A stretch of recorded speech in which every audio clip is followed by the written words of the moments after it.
tě. Miluju tě.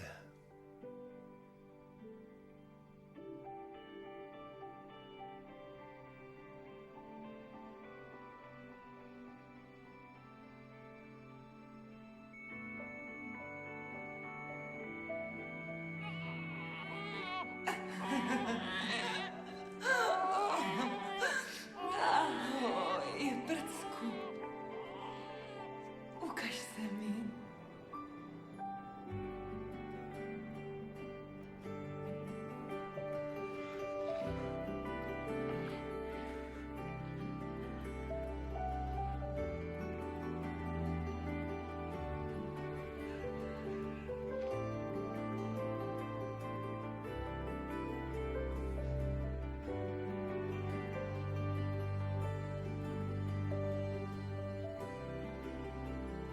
Tak, to je můj příběh.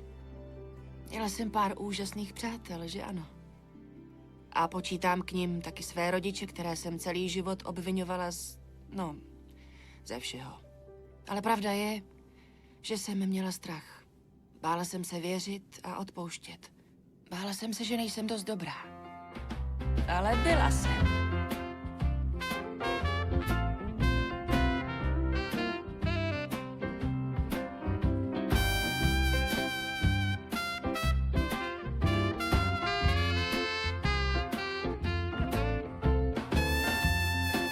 Chci říct jednu věc.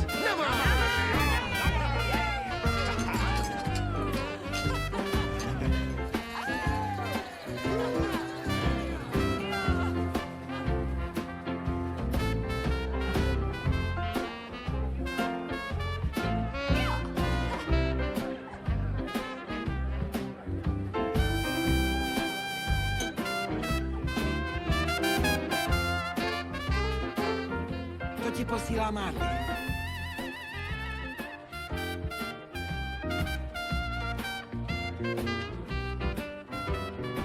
Samostatná výstava Sáry Volkrové. Dělej umění. Děkuju, Marley. Děkuju, Marley. Ahoj, doktorku. Na zdraví. Jo. Na zdraví. Na zdraví.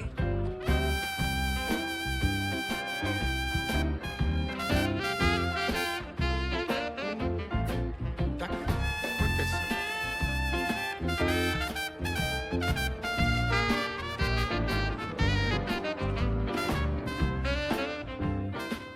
Co bych dala za to, abych aspoň ještě jednou zažila ten fantastický pocit, když se na mě podíval a já se cítila tak živá.